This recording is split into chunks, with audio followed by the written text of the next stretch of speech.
ਸ਼ੀਸ਼ ਮਹੱਲ ਵਿੱਚ ਕੁੱਤਾ ਵੜਿਆ ਤੇ ਉਹਨੂੰ ਸਮਝ ਨਾ ਆਵੇ, ਜਿਹੜੇ ਪਾਸੇ ਜਾਵੇ ਉਸ ਨੂੰ ਕੁੱਤਾ ਹੀ ਨਜ਼ਰ ਆਵੇ। ਅਸਲਾਮ ਅਲੈਕੁਮ, ਮੈਂ ਤੁਹਾਡਾ ਹੋਸਟ ਪੰਜਾਬੀ ਮੁੰਡਾ। ਮੁਸ਼ਕਿਲ ਪਈ ਤੇ ਖੁੱਲੀਆਂ ਅੱਖੀਆਂ, ਐਵੇਂ ਭੁੱਲ ਸੀ ਕਿ ਯਾਰ ਭਰੇ ਨੇ। ਪਾਕਿਸਤਾਨੀ ਪੰਜਾਬ ਦੇ ਵਿੱਚ ਤੇ ਇੰਡੀਅਨ ਪੰਜਾਬ ਦੇ ਵਿੱਚ ਕੀ ਫਰਕ ਹੈ ਔਰ ਇਹਨਾਂ 'ਚ ਕੀ ਸਿਮਿਲੈਰਿਟੀਜ਼ ਨੇ।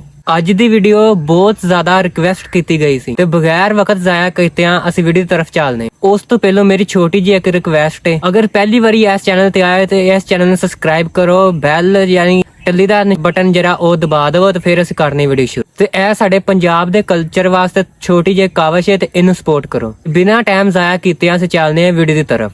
ਮੌਲਾ ਜੱਟ ਤੂੰ ਜੱਟ ਦਾ ਸਿਰਫ ਨਾਂ ਸੁਣਿਆ ਹੈ, ਉਹਦਾ ਖੁਰਾਕ ਨਹੀਂ ਵੇਖਿਆ। ਜਦੋਂ ਵੀ ਤੁਸੀਂ ਇੰਡੀਅਨ ਪੰਜਾਬ ਜਾਂ ਪਾਕਿਸਤਾਨ ਪੰਜਾਬ ਦਾ ਕੰਪੈਰੀਜ਼ਨ ਕਰੋਗੇ ਤੇ ਤੁਹਾਨੂੰ ਜਿਹੜਾ ਸਭ ਤੋਂ ਪਹਿਲਾਂ ਫਰਕ ਨਜ਼ਰ ਆਏਗਾ ਉਹ ਸਾਈਜ਼ ਦਾ ਤੇ ਪਾਪੂਲੇਸ਼ਨ ਦਾ ਹੈ। ਪਾਕਿਸਤਾਨੀ